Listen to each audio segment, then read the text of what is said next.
Welcome back to Vintage Super League. Right, Eric Froelich. How you doing, Efro? I'm doing great. How are you? I'm good. I just outed you as doing commentary on Midgo Champs. Last I heard, it was like 98% likely to happen. I hope I didn't misspeak there. And now you're kind of putting me into the corner, try to make you look a little bit foolish. So it's dropped to 97.5% now. All right, I just made it too Uh, tempting for you to show me up. no, I mean I've gotten a lot of messages from some of the other guys on the team, and obviously all good friends of mine. I've known you and Brian for forever, and of course Marshall. We've got a podcast coming up. We're starting this week. Um, Oh, right, you're doing constructed resources with Marshall, right? I am, and yeah, he's just so fantastic to work with. Like, really, just so good at his job and what he does. And so it's just such a great opportunity. It's something I really want to do. Once they started bringing Luis in to do top eights of PTs, I'm like, wow, like I am so jealous of that. Like that's something I really want to do. And maybe if I could put myself in a position where, if Luis makes day two of a PT at some point and maybe goes that I can get in the booth, I can't pass up that opportunity. So anything to get my feet wet and to give myself more opportunities to do coverage because this has been so much fun. And of course, I thank you setting up Vintage Super League, giving me a lot of opportunities to do commentary, and of course, you running the show here and for the mocks. And yeah, I really look forward to it. I think it's gonna be fantastic. I agree. But meanwhile, speaking of Luis, I guess, Luis Scott-Vargas and Chris Pikula. Big This is match big. at the top of the standings. Yeah, Luis is currently tied with you for first. Chris is currently tied with me for third, just a match behind you guys. yeah, it's crazy. There's so many people in the league right now who have that like magic number of one. I've always liked the term magic number from baseball, where if you were Chris in a single match in the next 2 weeks, you lock up your playoff spot with no tie, and Steve and Rich, their magic number, of course, they need one win to avoid having to play that elimination match potentially, and also to keep themselves in the hunt to try to get the playoff spot. They're right in that middle ground of 2-0 is an outside shot at a playoff tie, 0-2 is an outside shot at a dead last tie. So a lot of good magic numbers of one that going Yeah, on. I will admit that in addition to enjoying David in the booth, I think he's been great for VSL. Seeing Rich lose makes my playoff odds go up a little bit. It's now only Steve that can catch me for playoffs, or Yeah, can catch Chris for that matter. that is true. So yeah, Rich has now been eliminated from top four. Has not been eliminated from last though. So he decided which fight he was going to be in next week. Yeah, Unfortunately for him. there's going to be some serious sweats. Of course, Dave is going to have to beat Bob next week, which means Bob has to beat me this week. So Oh if wow, that it comes down to Williams versus Maher. well, if Bob loses to me this week, that's just the match. The loser is going to be last, and Kai could tie them if he goes 0-2. It Oh makes sure. everyone else. If Bob loses to me this week, everyone is safe, um, if except for Kai, who just has to win 1 out of 2. Yeah, Because Tom can still O2 also hypothetically. right, okay, Tom or Kai, but they can't get dead last on their own because Williams and Bob will play each other next week. Oh sure. So it Right. does lock up not being locked into last place, which is something. Oh yeah, You still get to play for your life, and you have a couple opportunities. Of course, totally. if Bob beats me, and Dave beats Bob, who of course close friends forever, it's going to Mm. be tough on Bob to knock him out of the league. We could have a big scrum at that three win mark. All right. But meanwhile, punishing pyromancer. Yeah, Luis Scott Vargas showed up with Grove of the Burn Willows punishing fire so that he could discard punishing fires to Dak Faden and then get them back. Turns out he's getting paired against Merfolk, where I think he's going to be using those punishing fires to just burn things. yeah. I mean, he used them to burn me last time and made a token. Of course, I had 0 cards in my hand, so it wasn't like that powerful, but it was still effective. And True. yeah, it's a Gets little the bit job better done. actually killing creatures, I would say. Here's the list. It's essentially a young pyromancer list. Blue red control, lots of card drawing and cantrips to make tokens off the pyromancer, put cards in the graveyard for a treasure cruise and a couple of dig through times. But yeah, fully 3 Dak Fadens and 3 punishing fires to try to get even further ahead there and sort of grind out that incremental advantage.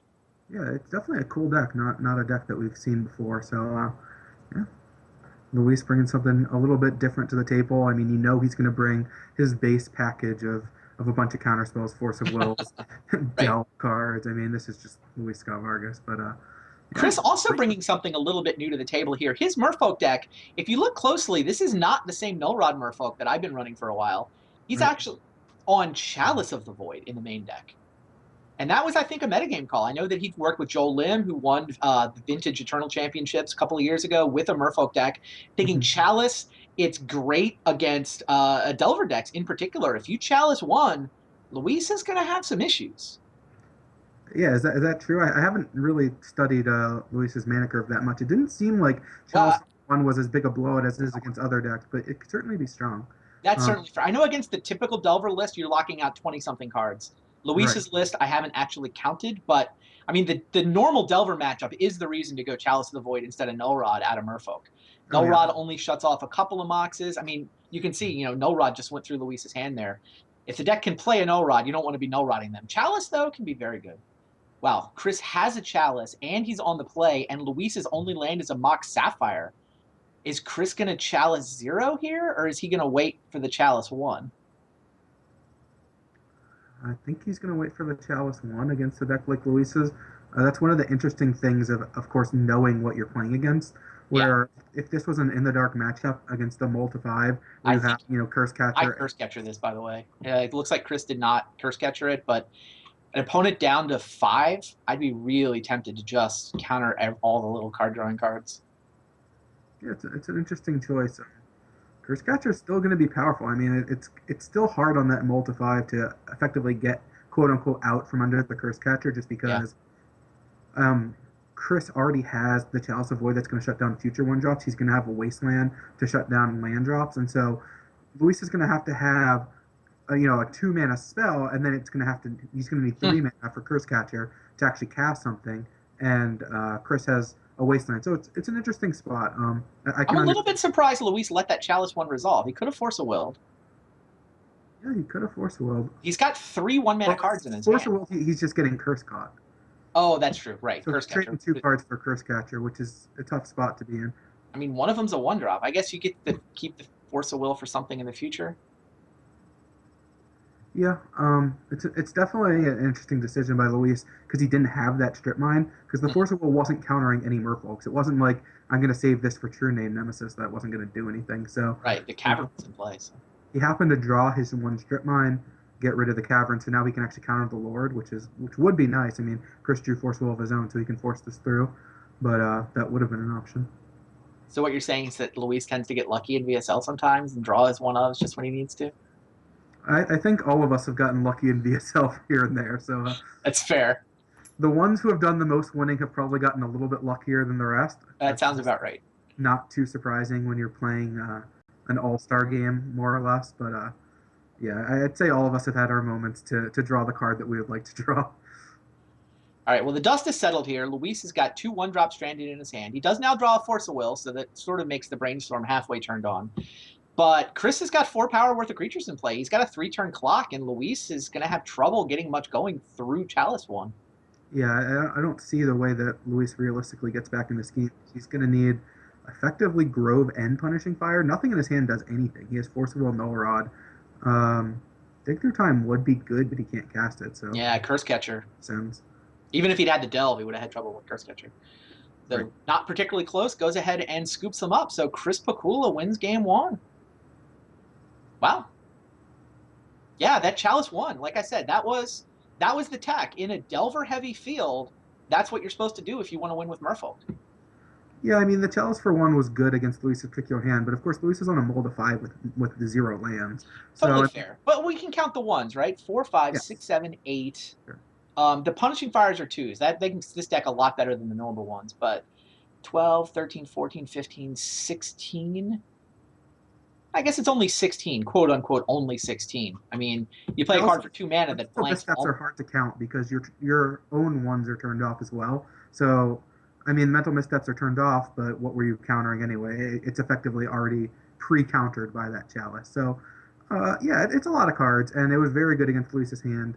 I don't know how good it's going to be in general. It's certainly fine. I just don't know if it's great, and it I might think be it's not as great against Luis as it is against the normal Delver deck. I certainly think that's true. I still feel like it's decent. right. I mean, if Luis just had a red mana source and a punishing fire, this game would have gone on forever. So I mean, it may also be that Chris wants to keep them out of it and dream about a chalice on 2 as his way to shut down Punishing Fire. That is good, but it really is only good if he already has Lord in play, which is tough. He has to get to 4 mana, and he really needs one of his lands to be Cavern because so many of Chris's cards are twos. I mean, every Lord is a 2-drop, True. as well Yeah, as you're right. He can't chalice 2. That's not going to work. it would basically most often involve a Black Lotus, which is a lot to ask for. Getting to 4 mana is tough because you have to use your wastelands. So it's just not super realistic. It can certainly happen, but like I said, he really is going to want a Cavern already in play for that to even be like an effective strategy. Fair. All right. Well, Chris has Ancestral Cavern, Chalice, Lord Image. Pretty solid hand. Luis has, that's his Pyroclasm?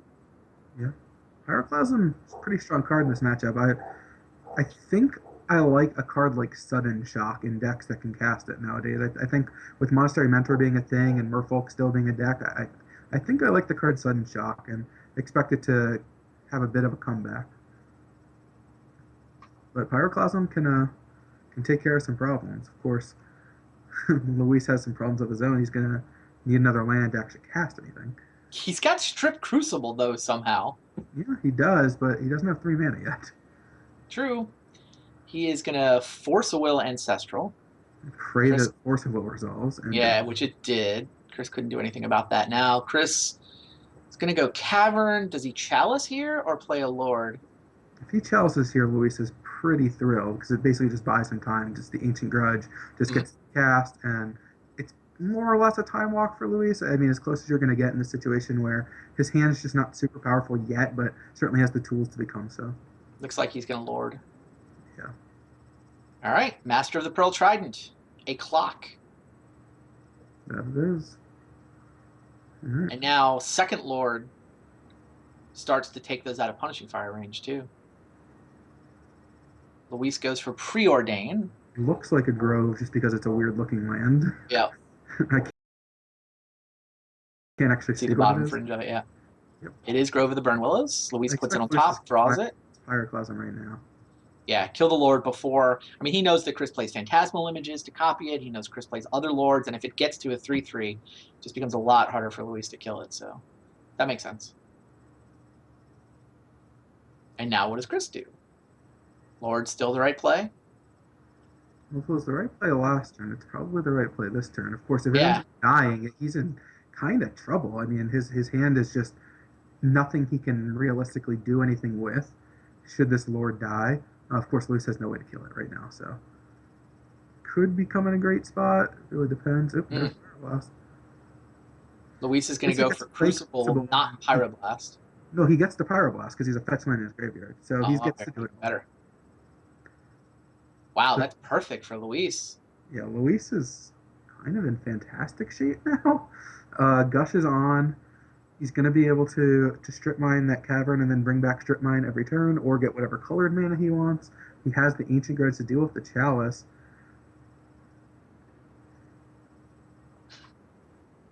I did not think of Luis's deck as a Chalice strip mine deck. This is just not the way I saw this list. Well, there's good reason for that because it's not. But Crucible is certainly, I mean, it's definitely an interesting strategy against some of the mana denial. Like it's just a little odd because it costs so much to get out. Right. It is obviously very good against the merfolks playing Curse Catchers and Wastelands and. I mean, it's pretty good against shops too, right? Oh yeah, I'm sure that's what it's there for. I don't know exactly what he brought out. I haven't studied the list to know where sideboarding went, so that this was one of the cards he wanted. Wow, and now he's got Punishing Fire Grove with the Burn Willows. That he does. Strip mine. Not to mention just strip Recursion Crucible. Yep. What? Doesn't get What planet is this guy from?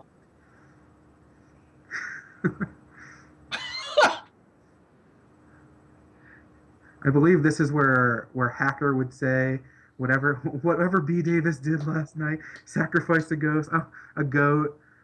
I want to go to whatever church he goes to. Bring back the Crucible of Worlds is a one-off. We literally bring it up every week. Crucible of the Worlds is a one of in Luis's sideboard, who he also has a Wasteland in his sideboard, by the way. No idea if that came in with the Crucible. I mean, you kind of want more land against people who are Wastelanding you, right? I mean, he's got a snow-covered mountain in the board, which made a ton of sense to me.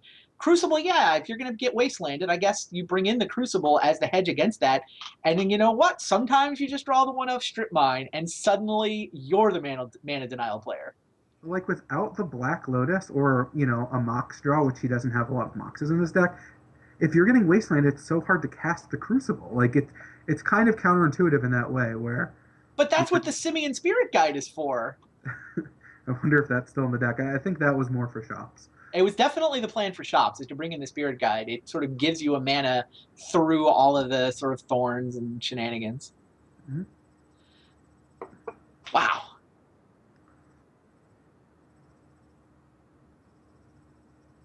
Yeah, Punishing Fire. Get it back with Grab Grove of the Burn Willows. You can have a life.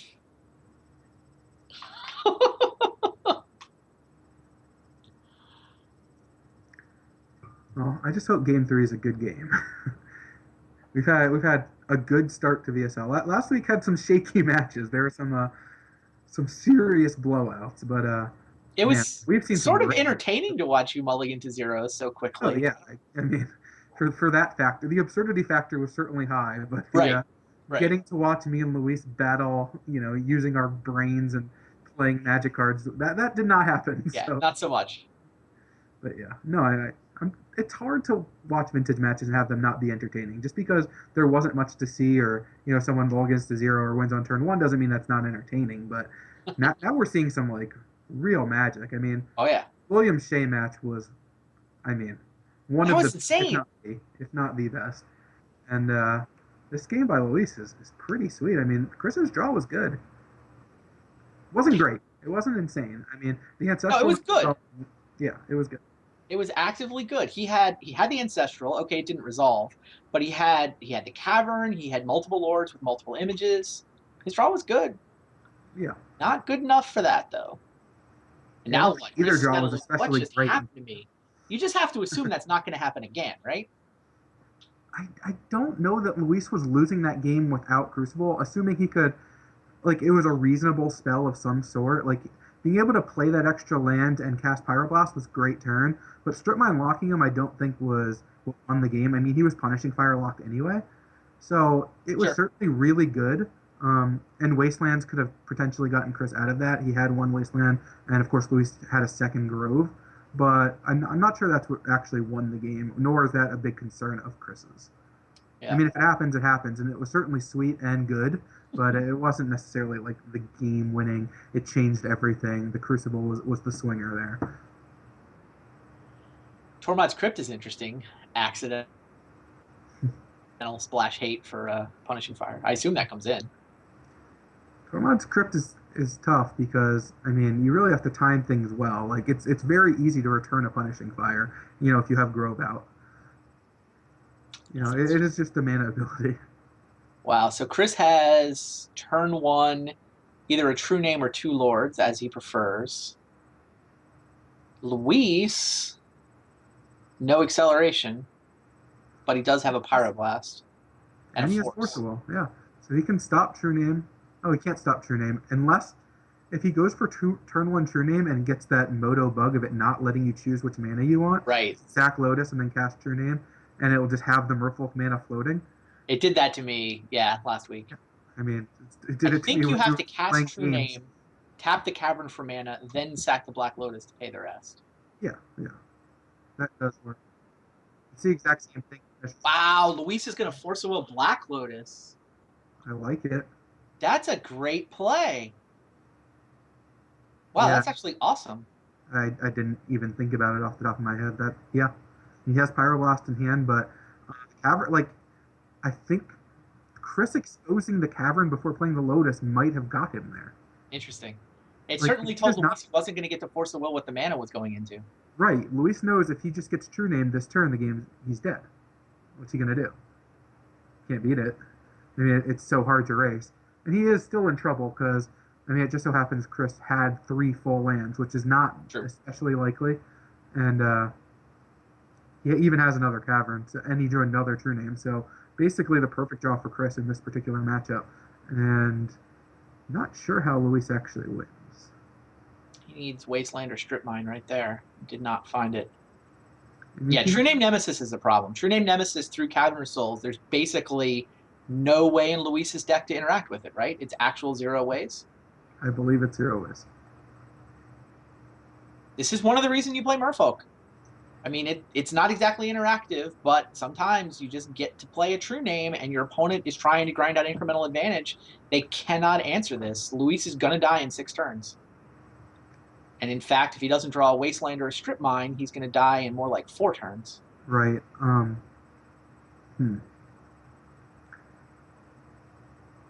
Yeah, that second True Name is a big problem. The Ancestral is a great draw. Of course, he really wants like a young Pyromancer to be able to create his own clock, but it's just not going to do anything. Oh, there's Strip Interesting. Mine. Strip Island has to be tempting here. Doesn't really help you win. And he doesn't know Chris has another True Name in his hand. Wow. Image can even copy a True Name now. Did Chris correctly choose? I guess it's not necessarily correctly. I don't know if you're supposed to choose Illusion with the second Cavern, because sometimes you want to cast 2 Merfolk in a turn. Like, I legitimately don't know what the right answer to that question is. I think you choose Merfolk for the second Cavern, but... Yeah, it's close either way, but if your opponent has Strip Mines, and Luis does have, at the very least, Wastelands in the sideboard, yep, I guess your hand is kind of forced there. So Luis is looking for Young Pyromancer and, like, Time Walk. Yep, well, there's Young Pyromancer. That is part 1 of his victory plan. He's got, what, 3 turns? No, he's got to win next turn. He's going to knock down to 8, and then the image is going to... Oh, right. Well, he doesn't know about the image. I mean, if he has Punishing Fire up, he can kill an image. Right, or he can kill a Lord. Down 2, put him to 5 right now, if he wants to. Oh, the image is going to turn into a True Name. I'm thinking about the Lords. Yeah. Any of these cards is going to speed up the clock. Well, image can, in fact, be countered. That is, Merfolk spells gain uncounterability. Yeah, but right now the Lord of Atlantis just gets the job done. It takes Luis down to 6, and so even if it dies, he doesn't care. Luis could not force a will that, and he could, he had but it to tap his just discarding 2 cards and losing. So don't blame him for not having Punishing Fire up. Now these True Names hit him for 8 down to 6. He can kill the Lord, but whatever. If he gives Chris another turn, he's dead. Yep, he is going to need a Time Walk. Chris, realizing that casting this Chalice on 0 and shutting down Black Lotus is probably a useful play. Yeah, might as well.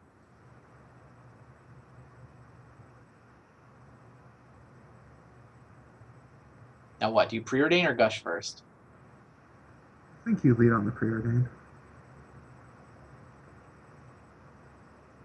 Basically has to find Time Walk. And even then, he's going to need some more good draws. Yes. All right, Brainstorm. He's got a fetch land. Dig Through Time. But he will not be able to Time Walk after casting Dig Through Time because of the Chalice 0. Is like really, really, really far away from doing anything at this point. These are not Mentor tokens. Like, we're looking at an attack for like 6, optimistically, even on a Time Walk. Gush finds Crucible and a card that we can't see. The Young Pyromancer. Second Young Pyro. Okay. Yeah. There's nothing there. No Time Walk. Luis Scott-Vargas loses. Chris Pikula does not go to 5-3. There was, in fact, no typo. Luis's trash talk over Twitter was very amusing to me this afternoon, claiming there was a typo in Chris's record, that he was already 5-3, but no, he's 6-2. So's Luis. Yeah, we're gonna have a real scrum for that top seed. It looks like. It depends on you and me now. Like, between the two of us, we can make it a 4-way tie for first. We can make it a 4-way tie for first, which also would eliminate everyone else. Pretty much. If you win your match, the playoffs are set. We know. Yeah, that's true. We don't know which seeds they are, but we know which 4. Chris has now clinched top 4 without needing a playoff to get there. So the only way, so Chris has clinched playoffs, you've clinched playoffs, Luis has clinched playoffs. I have not clinched. I either need to win my match or have Steve lose to Kai in order to Right. clinch You playoffs. could be sitting on the sidelines, or as it is, the commentary booth with Chris next round, and clinch your top four without having to play against Tom Martell. But All true. Although that said, like the seeds are huge. oh, of course, There's absolutely. such a big difference between a 1 seed and a 3 seed that that's really, I think, the thing that we're all playing for right now. And yeah, The one Chris, locks the finals. wow, It's big. getting closer at both the top and the bottom so far. Yeah, well, that was a guarantee. Each week we were going to keep getting closer, one way or another, to figuring out how this league will play out in the end. All right. Well, thanks for hanging out, Eric. We're going to go to a quick break. We'll bring Chris in here. I'm sure he's in a pretty good mood after knocking off LSV.